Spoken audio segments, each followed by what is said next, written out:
everybody, and welcome back to Read It with Whiskey. I am solo today, which is very new for the podcast. So I wanted to pop in here because I have some really exciting news. And originally, I was just going to tell my Patreon members, but I realized I have to tell everybody. And so that's why I'm here in a solo episode completely dedicated to the Shockwave series. Welcome to Read It with Whiskey, the interview podcast featuring science fiction and fantasy authors. My name is Laura Juntunen, your host and the author of the Shockwave series. I am also a book club moderator, speaker, and avid reader, truly invested in every author's story. Within this podcast, I bring to you, the reader, all the behind-the-scenes secrets to how these guest indie authors bring their books into the world. If you are a sci-fi fantasy reader, then you need to hear from these authors. Let's learn about the person behind the page. Sit back, sip some whiskey, and lean in to these self-published authors. So the Shockwave series is my science fiction post-apocalyptic series, which debuted in March of 2021. This story was birthed from an irrational fear that I had in the middle of the night from a nightmare, and I'll get into that story a little bit later. But I realized that I really haven't told you guys the whole story from my own perspective, not in an interview. So if you go back to an episode earlier back when we were first putting episodes out, I did have an interview that was recorded for a different podcast streamed on my podcast here in Read It with Whiskey. And that was Ruthina Porterfield. And she has an amazing show, and it's very spiritual and faith-based. And she wanted to do cross-reference interviews with other people who were either business owners or book writers. And so she had me on the show. She did such a great job. I said, "Hey, Ruthina, can I have the recording and put it on my podcast?" And she was like, "Yeah, 100%, sure." Because we were talking about Transient Pulse, the first book in the Shockwave series. So we took that interview and I turned it into a Read It with Whiskey episode. And yes, if you want to go back and listen to that, for sure, go ahead and do that. That episode was so much fun with Ruthina, and I'm just so glad that I had the opportunity to talk with her. But I did want to give her that shout out in this episode as well, because she did that original interview that is here on Read It with Whiskey. So if you want to go and listen to that original interview, go ahead and do that. It's early on in the episode lineup, and it is labeled with my name. So you can just search my name and it will pop up. But we talked all about Transient Pulse, and in the show notes of the episode, you can also find all the links to Ruthina's podcast and all of her episodes for her own podcast as well. So definitely go check her out. So today, Read It with Whiskey was born to talk to self-published authors because I myself am a self-published author, and it is not easy. It is a very difficult task to try. Let's just put it that way. I had originally started my career as an author through a nonfiction book called Happy List Chokelist. And this book was basically a culmination of all of my nonfiction work as a life coach. So as a life coach, and this is a nonfiction book, basically focusing around what I talked about in my life coaching sessions with my clients. That marketing was so difficult. It was hard to get my book out there. Then I really started to get into fiction again. I had been in fiction when I was younger. But anyway, after writing my own book and publishing it on Amazon, I realized how difficult marketing was, and I wanted to help other authors. And so that's how Read It with Whiskey was born. So this podcast focuses on, as you know, self-published or indie authors. And so I figure, hey, I'm a self-published indie author. I should probably focus on myself a little bit too, especially now that I have taken out the behind the scenes content that I used to have here in the podcast. And you've probably noticed over the last couple months, I have had a little blip, kind of like an update for you guys here in the podcast saying, hey, all of those behind the scenes author updates are no longer in the podcast. They are now featured in Patreon. And that is because I want the podcast to be solely focused on the author and their book. I don't want to be plugging anything for me personally. And so all of that content is now on Patreon. So if you want to hear about my book writing process and all the behind the scenes content, definitely go to patreon.com/readitwithwhiskey. You can get all the content there, as well as all the video episodes of these interviews. If you are a viewer, you get everything. If you're a listener plus, you get almost everything. And if you are a listener, it's more like you just want to support the show and you don't really care about getting anything extra, but you just want to help me in a monetary way. $3. It's not that much. It's less than a coffee a month.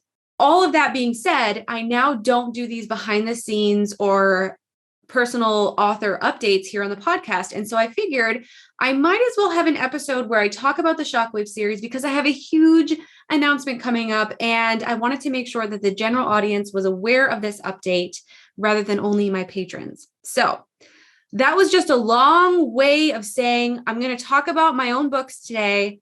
If you don't want to hear about my books, then you can leave. But I want to share about my books because I don't talk about them enough. I haven't given them enough love. People know that I've written books, but I haven't really dove into the reason why or the behind the scenes stuff. And so I'm just going to dedicate this entire episode to the Shockwave series. I would love for you guys to follow along. And if you haven't already picked up the book, definitely do so.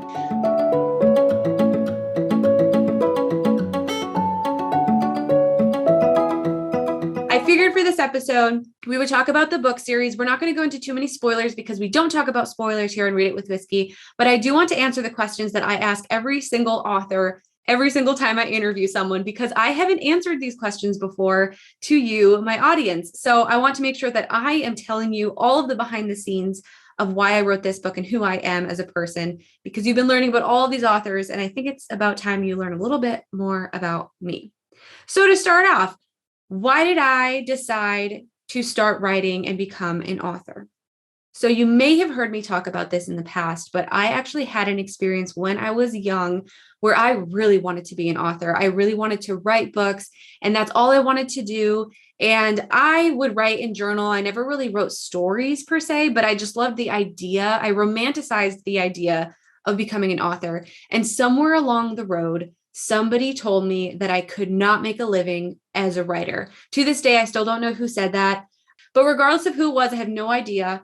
Somebody told me that I couldn't make a living as a writer. And so I kind of just never thought about that as a possibility. I just kind of shut the door on that and was like, I'm not going to be a writer for a living, so why should I pursue it? And so I just totally squashed the idea of being a writer, which was ridiculous because when I was in high school, that was my favorite topic. That was my favorite genre to focus on within the school system. My favorite teachers were always the English teachers.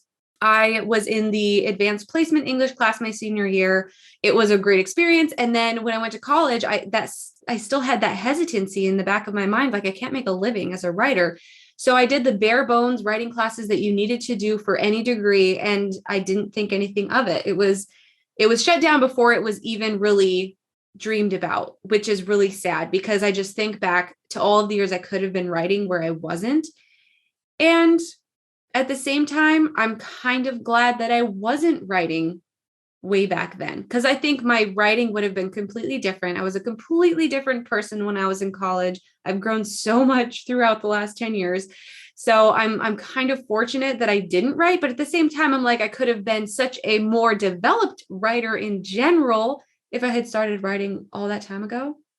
Regardless, I didn't start writing, like actually writing, until 2019. And that was because at that point, I had just left a fitness position I had been in for a few years, and I was branching into life coaching and health coaching specifically. And I had a business in Florida, and I had this process that I would put my clients through, 5 steps, easy to maneuver. And I thought, I want to reach more people with this. So I wrote a book about it. I wrote a nonfiction book, Happy List, Choke List. It's all about breaking through barriers, gaining clarity, moving forward, and finding true happiness, because my motto is happiness is a choice. I believe that no matter where you are in your life, you can look towards the light. And so I wrote this nonfiction book. And like I said earlier in this episode, I realized how difficult it was to actually sell a book once it's written. Like, who cares if you can write a book or not? The marketing's the hard part. And so that kind of was a really big eye opener for me. So that was late 2019. And then 2020 rolled around. We all know what happened. And I had a dream. I was dreaming, nightmaring away in the middle of the night. Me and my boyfriend at the time, who is now my fiance as I'm recording this, we were planning on moving from Florida to Indiana because it was the beginning of shutdown, of lockdown, quarantine, of COVID. And we did not want to stay in Florida. We didn't have any immediate family near us. And so we said, let's move to Indiana. And so the night before we were leaving, I had a nightmare that he left without me. And it was such a completely irrational nightmare because he would never leave without me. We've been together for years. Definitely a spoiler. We are still together and we are in Indiana. So I did make it to Indiana, but I had a fear. I had a nightmare that he was going to leave me behind in Florida and I wouldn't be able to take care of myself. And it was definitely a subconscious thought I never knew I had. I didn't know that I had abandonment issues or any kind of fears that way because I had never had the opportunity to have that type of fear. So I didn't know it was lingering in my brain somewhere. So anyway, I had to drive to Indiana, following behind Brian this whole way, having just had this nightmare. And I'm like, okay, he's not leaving me behind. Like, we're in a very committed relationship. Nothing bad is happening, Laura, calm down. So as I'm driving up, listening to an audiobook, and I had to just shut it off. And I was like, something is bugging me. Something's in my brain. Like, what is happening right now? Obviously, a bunch of things are changing in the world. I'm just freaking out in general. I'm a total mess. And from that fear, from that nightmare, a character was born. And this character was a woman who was forced to leave her husband behind in very interesting situations. So that is how Transient Pulse was born. It was born from a nightmare. It was born from an unknown, irrational fear. And it grew into something way bigger than I ever thought it would be. And that is the Shockwave series. So originally, this book was going to take place after the initial Shockwave had been happening, like months down the road. And then it pivoted a little bit. So Transient Pulse is about a woman named Dixie, and there is an EMP, an electromagnetic pulse hits the country. She's over in California, and this electromagnetic pulse hits everything. All the electronics that are currently powered on are shut off. They're shut down. They're fried. They're no longer useful. If you were in a car and a car was moving, that car is now dead. The battery is dead. Electronics are in it, are completely gone. This does take place in the near future, right around the 2040s, though I never actually specify what time frame the book takes place in, because I want it to have kind of like an evergreen kind of atmosphere within it. So it doesn't have specific time frames per se. But when I was writing it, it was right around like the 2040s, I was thinking. And so the world has gone crazy. Everything is destroying itself. People are destroying themselves and other people. There are explosions, buildings are collapsing, fires are everywhere, people are freaking out and killing each other. And when we pick up the story, it's about 4 weeks since the pulse hit, and Dixie and her husband, Paul, are planning on going to Canada because that's where his family is from. And they are survivalists. They are the people who have planned for any type of world disaster. So it's like, let's get to them because they will be able to protect us. He goes out to get some more supplies because they are going to be traveling for quite some time, and they have to make sure that they are prepared so then they're not robbed, so they can protect themselves, so then they can make it all the way up to Canada because they're in California. It's going to take about a day or two to get up there. And he doesn't come back going to get his supplies, and she starts freaking out. So she's waiting for him for a day or so. And she has to make this decision. In the first chapter, you never even meet Paul in that first chapter. In the first chapter, you find out that he's missing, and she has to decide, am I going to wait here and use up our limited supplies waiting for him to return? Or should I assume he's dead and go on my own? That's probably one of the scariest situations I could ever put myself in. I had a nightmare that he left me. Could I ever choose to leave him? That's kind of the mindset that I had when I originally wrote the book. Would I be able to leave someone behind? In reality, no, I could not do that. But Dixie is the stronger version of me. And she said survival is the most important. Obviously, her life situation is a lot more detrimental and terrifying than mine is. So she was able to make that decision. Okay, I'm going to go on my own. We had a plan. I'm going to stick to the plan. If he sticks to the plan, he will be following me on the same route, and we should meet up together at some point as we're going up to his family's house. If I don't find him on the way up, he will get there eventually if he's still alive. So she is traveling along this road, and she needs to get gas because obviously you can't travel forever without gas, right? She has an older car from our current time, which needs gasoline. It's not an electric car. And fortunately, because her car is very, very old, when the pulse hit, her car had been turned off. And so her car wasn't affected in the pulse. It actually worked. The battery was working because it wasn't turned on when the pulse hit. So that's why she has her vehicle and she's able to travel in her car. So she starts traveling. She needs gas. So she stops at this gas station, and she's confronted with a woman and a pit bull.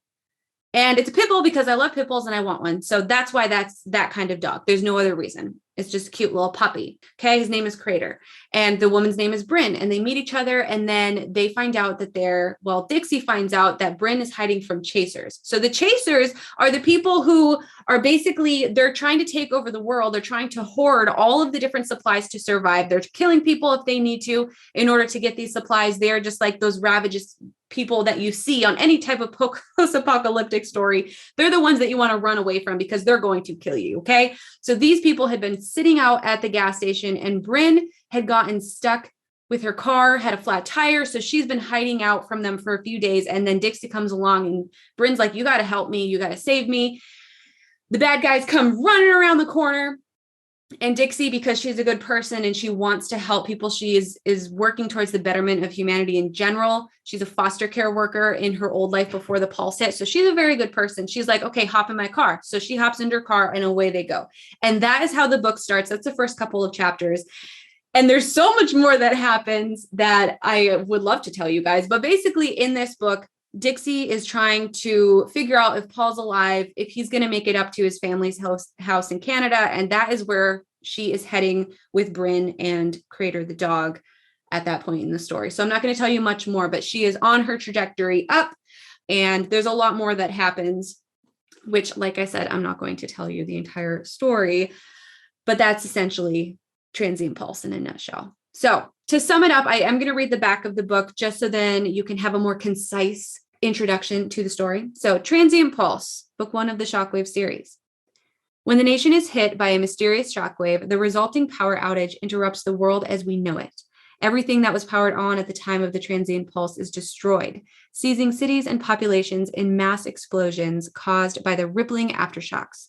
The lingering darkness severs society in two: those who choose ruinous control, stealing and murdering for provisions, and those who begin to create plans for long-term survival. The latter includes Dixie, a strong yet hesitant young woman living in the heart of Southern California. Dixie is forced to build plans to navigate the country in hopes to find a northern safe zone with Paul, a level-headed survivalist. When Paul goes missing, Dixie must overcome her chronic uncertainty and make the first of many life or death decisions. Will Dixie choose to wait for Paul, using up their limited supplies in the delay, or will Dixie begin the journey on her own, possibly having to turn to the dark side of society to survive? Isn't it great? Oh my gosh, I love this story. But it's not done there. It moves forward. But before we get into book 2, I'm going to answer a few of the other little questions that I ask all of my authors.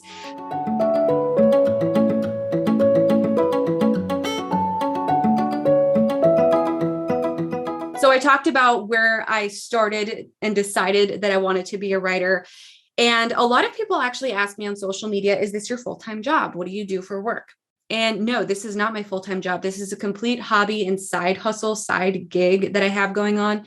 And honestly, I really prefer it to be a side hustle right now, because if it were my full source of income, I would be homeless, because writing books as an income is not something that you can live off of unless you really know what you're doing when it comes to marketing, and you can have a lot of money towards that marketing. And at this point, I don't have the finances to fully support the career full time.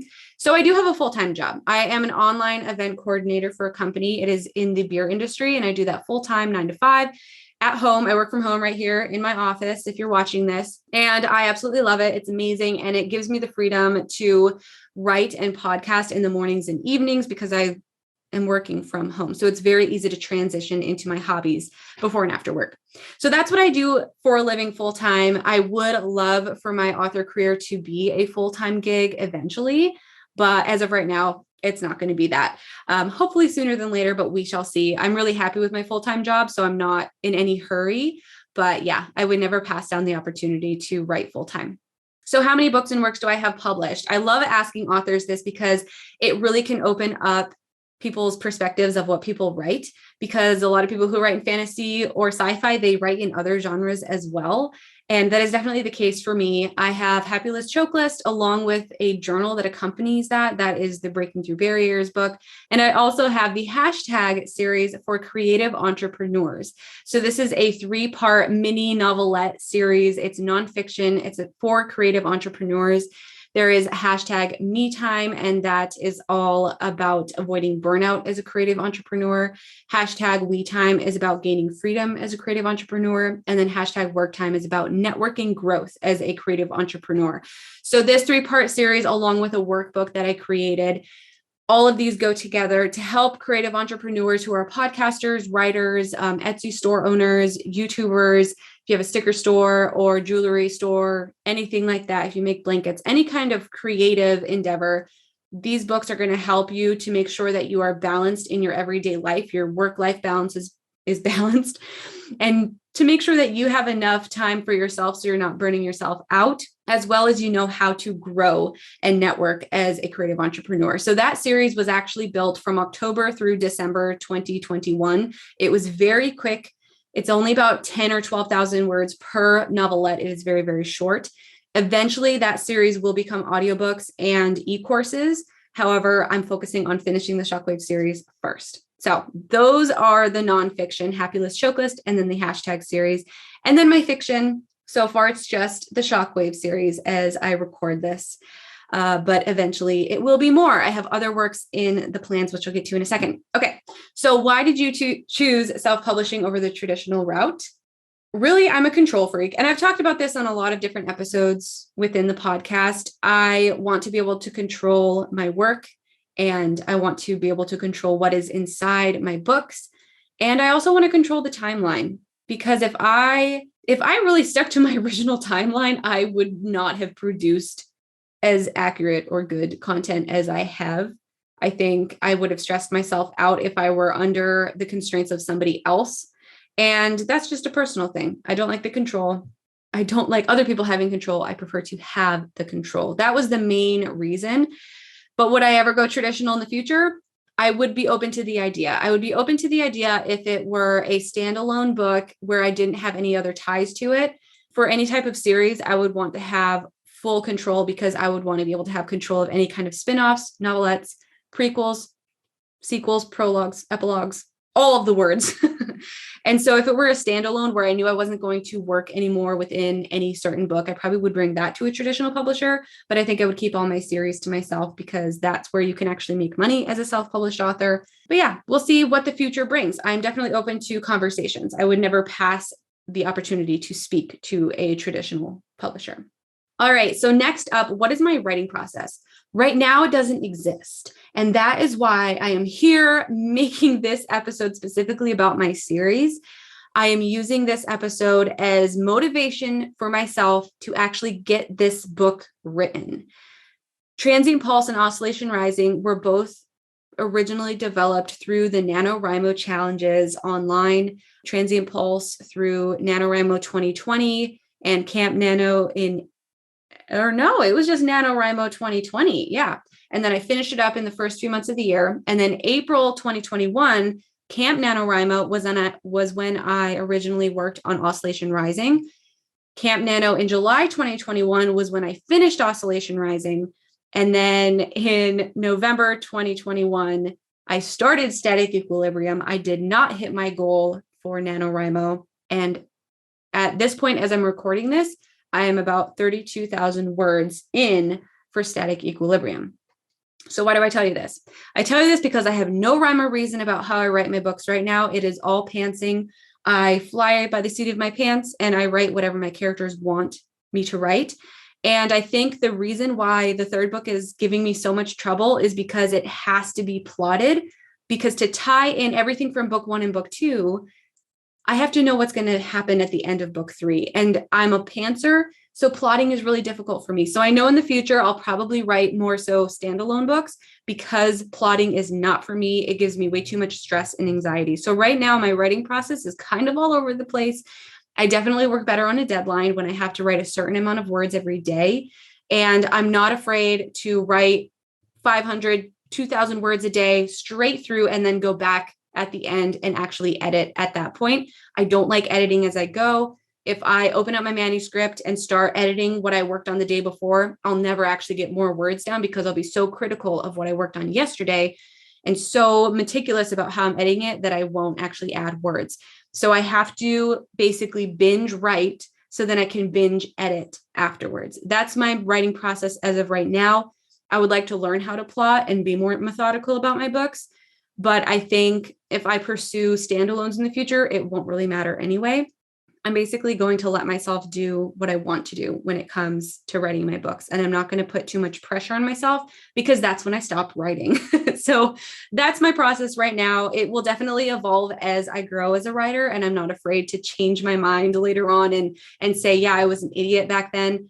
That's normal. That's life. So I'm definitely willing to grow and learn as we go. All right. I already talked about the inspiration for Transient Pulse, so I'm not going to talk about the inspiration story there anymore. However, I do want to talk about the inspiration story for how Oscillation Rising Book 2 evolved.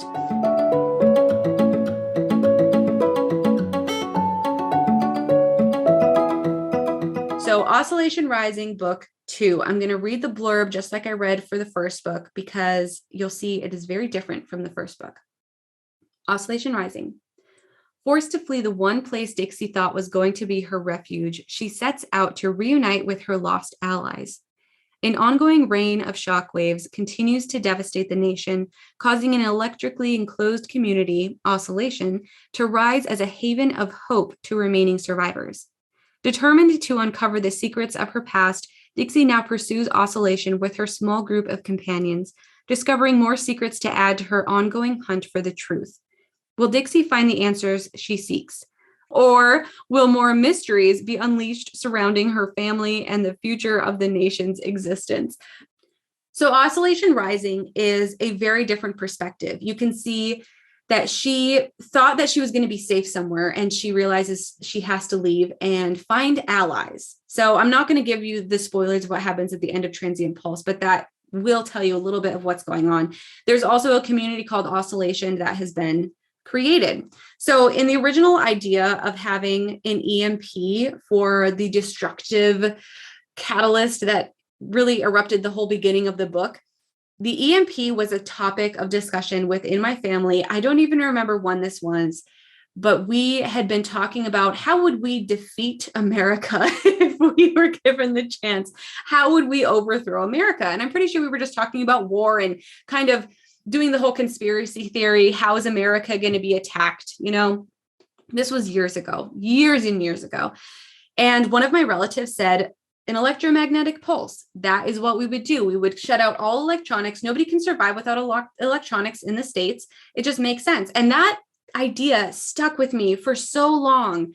And it couldn't leave my head. It was throughout college, after college, living in Florida. And then when I had the dream, the nightmare of being left behind, the electric pulse wasn't even a factor. Originally, in the first book, it was going to be an outbreak of some type of disease because it was the beginning of COVID.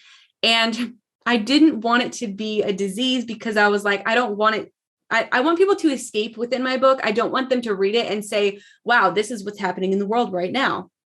I wanted it to be an escape. And so I switched it because I had this lingering idea of an EMP hitting the nation and completely destroying us for so long. And so that's where that idea stemmed from. It was a conversation I had with random family members years and years ago when I probably didn't even understand what that meant. I was very young. I was probably like 13 or 14. After book 1 was complete, I knew book 2 had to be pivoted. I knew something big was going to have to happen.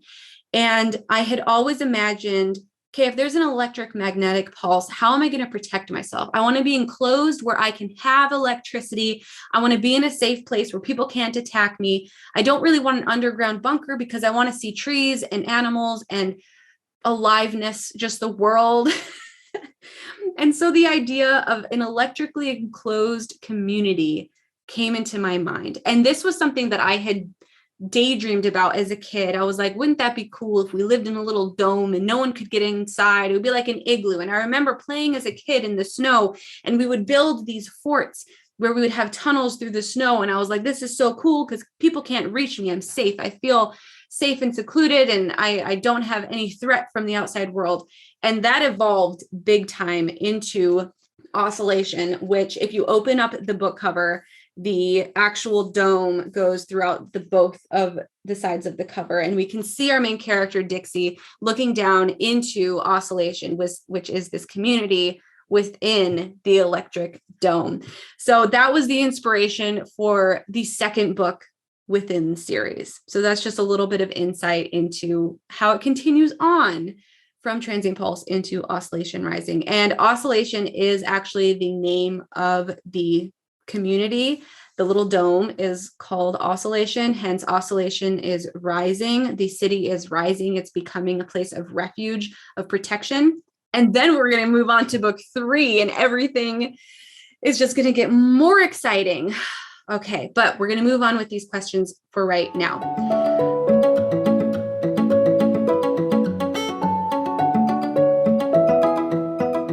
What are the most common questions that reader ask you after they read the book? The most common questions I get is, it's a spoiler. They ask me what happens at the end, because at the end, it is a big cliffhanger. It doesn't tell you, it's not a resolution to the story at all, because I knew it wasn't going to be a standalone book. I knew there would be at least 3, possibly 6 books in the series. I have since decided that it's only going to be 3, not giving you, it's only going to be 3. Don't think that there's going to be 6. But originally I knew there was going to be at least 3, possibly more. And I knew the end of book 1, I wanted it to tie into book 2 at the beginning of book 2. And I wanted this not only to tie in all of you listeners to continue reading the series, but I really enjoy when a book ends on a cliffhanger. That's just how I really like stories to end. I also am a really big advocate for the bad guy winning at the end of a story. I'm not going to say if that relates to or against this series, but I definitely have like a maniacal brain where I'm rooting for the evil guy. The majority of the time I'm reading any book, even if it's a romance. So that's just a little hint about me. And most common question readers ask me what happened at the end of the book. And I say, go read book 2. And then at the end of book 2, I'm going to say, go read book 3, because it has a very similar standing where you have to move on to book 3 because you will not understand what's going to happen in the future until you read book 3. And that's another reason why it's really hard for me to finish book 3, because I've never finished a fiction book with everything tying up. I've always left loose ends on purpose. And that's one of the reasons why it's really hard to wrap everything up. So another question I ask all of my authors on the show is, what's something that readers don't know about you? And I think I just told you guys a bunch of stuff that you don't know about me. But I would also like to let you know, if you don't follow me on social media, you should be, because I have the 2 most amazing, adorable bunnies ever. Their names are Flop and Buck. Usually they're in my office with me, but I had to kick them out because they were being too loud and I couldn't record this audio and video with them running around in the background. But I have 2 bunnies that I absolutely love. They bring light to my life. And without them, I'm pretty sure I would have been depressed a couple of years ago. They came in right when we needed them, and they're just incredible. They're my kids. Another thing you might not know about me is I got engaged August 2021. We are not married yet, and I don't know when we're going to get married. It was 8.5 years since we started dating when we got engaged. So the running joke is that on our 16th anniversary, that's when we'll get married. So we'll see. We shall see what happens. Who knows? I don't even know. And I'm not worried about it. We've lived together forever. We're in a committed relationship. Neither of us are going anywhere. So he's stuck with me no matter what he says. And we really like it that way. So we don't need a paper to tell us that we're married. We are already married in spirit. So, and of course, I always ask everybody, what is your favorite whiskey to drink? Because this is Read It With Whiskey, and it wouldn't be Read It With Whiskey without talking a little bit about whiskey. So what is my favorite whiskey to drink? I cannot answer that because I have too many favorite whiskeys. But I would say Four Roses is one that I was introduced to by a training client back in Florida, and I absolutely love it. It is a really good one. If I'm going to go really, really cheap, I'll just get a Revelstoke, or Old Smoky from Tennessee is something that I've been getting recently. Anything. I really will drink anything. But usually when I'm drinking, it's either going to be neat or on ice. I actually have a glass that says On the Rocks. And so that's usually my go-to glass because I want some little ice in there. But yeah, I will drink any whiskey. I will try any whiskey.